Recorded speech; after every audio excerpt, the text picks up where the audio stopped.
The Ballon d'Or, the award every player dreams Ballon of, d'Or France footballer is Lionel Messi. but also the award that has broken more hearts than its crowned kings. Different criteria every year, confusing decisions, and shocking snubs. And now, after everything we've seen in the past, it looks like Raphinha might be the next victim. But how will he be the next victim? Well, let's talk about that. History proves this isn't new. Back in 2010, Wesley Sneijder had one of the greatest seasons you'll ever see. A treble with Inter Milan, a World Cup final with the Netherlands, and yet not only did he not win, he wasn't even in the top 3. Or think of 2020. Robert Lewandowski was unstoppable. 55 goals in a single season, a Champions League, and a treble with Bayern. It was the clearest Ballon d'Or case we'd seen in years. And then, they cancelled the award entirely. Moments like this remind us that the Ballon d'Or isn't just about performance. It's about politics, narratives, and hype. And after what we've seen in the last 2 years, it looks like the same cruel pattern is about to repeat itself. This time, the name in danger is Raphinha. Now, if we're talking about Ballon d'Or robberies, we can't skip last season, because what happened to Vinícius Júnior was painful to watch. And this was the season when Vinny finally stepped out of being just a promising winger and became one of the most consistent and decisive players in Europe. He played 39 games, scoring 24 goals and adding 11 assists. Those aren't just good numbers, those are Ballon d'Or level numbers, especially for a wide player. And it wasn't just about stats, it was the moments. In the Champions League, he was Real Madrid's go-to guy. Remember that first leg against Bayern? He scored 2 goals that completely changed the tie. Then in the final, he showed up again, scoring the goal that delivered Real Madrid yet another Champions League trophy. That's the definition of clutch. Even in La Liga, he carried that same energy. He had 15 goals in 26 games and he stepped up in the biggest matches. Against their rivals, he didn't just show up, he dominated, getting a goal and an assist in one of the most important fixtures of the season. That was a year we saw him really put it all together. Consistency, efficiency, and big game performances. And yet, when the Ballon d'Or was handed out, it went to Rodri. Winner is Rodri. Now, don't get me wrong, Rodri had a very good season. He was solid, he was influential, and he played a key role for his club. But did he have the goals, the assists, and the decisive Champions League moments that Vinny did? No. Did he lift the Champions League trophy that season? No. And that's where it feels unfair, because the gap between what Vinicius delivered and what Rodri did was clear to anyone watching. That decision left a lot of people scratching their heads, and it set a dangerous precedent, one where performances don't necessarily equal recognition. And unfortunately, that's the same situation we might be walking into again, because just like Vinicius last year, this season it looks like Raphinha might be the one to get robbed. This is where the story shifts to Raphinha, because if last season belonged to Vinicius, this one is all about him. And what makes Raphinha's case so fascinating isn't just his numbers, it's the journey. Remember not too long ago, he was on the edge of being pushed out of Barcelona. The club was struggling financially, and Raphinha was seen as one of the players they could sacrifice. The only reason he stayed was Hansi Flick. Flick came in, looked at him, and he said, "No, this guy is staying. I can get the best out of him." And he was right. Under Flick, Raphinha finally looked like the player Barcelona thought they were buying. He wasn't just a winger anymore, he was a leader in attack. He scored 34 goals and provided 25 assists across the season. That's involvement in nearly 60 goals, which is insane for a wide player. These aren't just empty stats either. There were goals and assists that mattered, winners in tight matches, equalizers when the team was under pressure, and decisive contributions in finals. And look at what that translated into, a domestic treble. Barcelona won everything in Spain, the League, the Copa del Rey, and the Super Cup. Raphinha was at the center of all of it. In big matches, he showed up. When the team needed someone to drag them forward, he was there. It wasn't about him being flashy or just padding stats, it was about stepping up when the moment demanded it. That's why this season feels so poetic. The year before, he was almost gone, a player many thought didn't fit. Fast forward a year and he's the main man behind Barcelona's treble. It's the kind of storyline that makes sense for a Ballon d'Or. He turned doubt into dominance, uncertainty into greatness. And that's what makes the thought of him being ignored so frustrating. Because on paper, he has everything. The numbers, the trophies, and the story.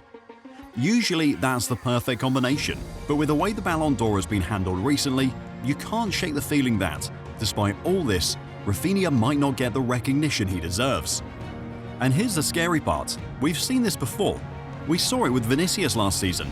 He had the numbers, the trophies, the big moments, and still walked away empty-handed. And when you look closer at why Vinny was denied, you start to realize that the same reasons could very easily be used against Raphinha too. Now let's break this down, because Vinicius didn't lose the Ballon d'Or just because Rodri had a good season. There are three very clear factors that worked against him. And the worrying thing is, when you look at those same factors today, you can see how they might be lining up against Raphinha as well. First, attitude and fair play. Vinicius had one of the worst reputations in Europe last season when it came to discipline and behaviour. He picked up 11 yellow cards across the season, constantly argued with referees, and had that fiery personality that rubbed opponents and fans the wrong way. On top of that, his playing style, which is full of flair, tricks and drawing fouls, made him look like a complainer to a lot of people. The truth is, outside Madrid, people didn't warm to him. Fans and even voters seemed to punish him for not being that classic Brazilian type. You know, smiling, joyful, always light-hearted like Ronaldinho or Kaká. Instead, Vinicius came across as arrogant, sharp and unbothered. And whether we like it or not, that image cost him. Now here's where Raphinha is different. He doesn't have that baggage. He's calm, disciplined and rarely complains. He just gets on with the game. He doesn't provoke referees, doesn't go down screaming every time he's touched, and generally keeps a low profile. So if attitude was one of the excuses used to deny Vinicius, that can't be used against Raphinha. Second, country over club bias. This is where things get tricky. Last season, Vinicius didn't really shine for Brazil, and that weakened his case. Ballon d'Or voters love a player who dominates for both club and country, and Vinny's international form was forgettable. For Raphinha, it's similar. His season with Barcelona was outstanding, but internationally with Brazil, he wasn't as impactful. Brazil didn't dominate, and that gives voters an excuse to downplay his club form. If the Ballon d'Or is truly about individual excellence, that shouldn't matter, but history shows us it does. The award has always leaned toward players who shine for both their clubs and their international teams in the same year. So while it's not enough to bury Raphinha's case, it's another strike against him, because the potential winner, Ousmane Dembele, also didn't do well with France because Portugal won the Nations League. And third, the most damaging factor, vote splitting. This was the biggest reason Vinicius lost. The year he could have been standing on stage with the trophy, he was instead competing with his own teammates for votes. Dani Carvajal and Jude Bellingham both had strong seasons, and instead of the spotlight focusing on Vinicius, it was divided. Those votes that should have gone his way were spread out within Madrid's own squad, and that opened the door for Rodri to slip through. And sadly, the exact same thing is happening with Raphinha right now. Despite his numbers and the treble, the Ballon d'Or conversation isn't all about him. Instead, Lamine Yamal has become the headline name. Yamal is being pushed forward in the media, even though his numbers don't come close to Raphinha's. He's got the same trophies but fewer goals, fewer assists, and less impact in decisive games. The only real edge Yamal has is that he played in the Nations League final, and even then he lost. And this is how the hype machine works. Yamal is young, exciting, and the media loves him, so he's getting the narrative push. And that means votes that should clearly go to Raphinha are now being split, just like they were for Vinicius. And once again, the danger is that a player who had the better season gets overshadowed by someone who simply had the bigger story. And that's the worrying part, because if these three factors, fair play, country form and vote splitting, could rob Vinicius of the Ballon d'Or, then what's stopping the exact same thing from happening to Raphinha? And that leads us to the bigger question. If the Ballon d'Or keeps changing its rules depending on the season, what does this award even stand for anymore? Now, let's zoom out for a second, because this isn't just about Raphinha, Dembele or Lamine Yamal. The bigger question is, what does the Ballon d'Or actually stand for? What are we really rewarding here? Is it about the best individual season? The player who puts up the best numbers, the most goals, the most assists, the most consistent impact over 9 to 10 months? If that's the case, then it's pretty straightforward. You take the stats, compare them, and crown the guy who outperformed everyone else. Or is it about trophies and influence? The idea that it's not enough to just rack up goals and assists, but you need to have won something to have been the difference maker in your team lifting the big trophies.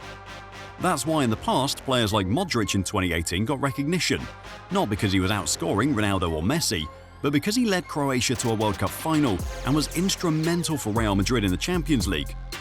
Or, and here's the frustrating part, is it just about narrative and hype? Because let's be honest, sometimes it feels like it's less about who actually dominated the season and more about who made the most remarkable story. A young wonder kid breaking records? That sells. I mean, if Mbappe was in Raphinha's shoes right now, his case to win would be much stronger. A fairytale run in an international tournament? That grabs headlines, and the actual football, the week-in, week-out performances, start to get overlooked. And this is where the contradiction lies. If it's about pure numbers, Raphinha wins. If it's about numbers plus trophies, Raphinha still wins. But if it's about hype and narrative, then maybe Yamal sneaks in. And if it's about the Champions League, then Dembele wins it. And that's the exact problem, because the Ballon d'Or is supposed to be football's highest individual honour. It shouldn't be reduced to just who has the best PR campaign. And that raises the unfortunate myth. Maybe the award doesn't have a clear identity anymore. Maybe that's why every year we end up debating it more than celebrating it. But here's the next part we need to tackle. How much influence do politics, media and marketing actually have in deciding who takes the Ballon d'Or home? That might explain why players keep getting overlooked. At the end of the day, the Ballon d'Or should be simple. Reward the player who defined the season, the one who delivered both in numbers and in moments that mattered. But year after year, the lines blur. Was it about consistency? Was it about trophies? Or was it about who had the most appealing narrative? And that's why the debates never stop, because deep down we all want this award to mean something clear, something fair.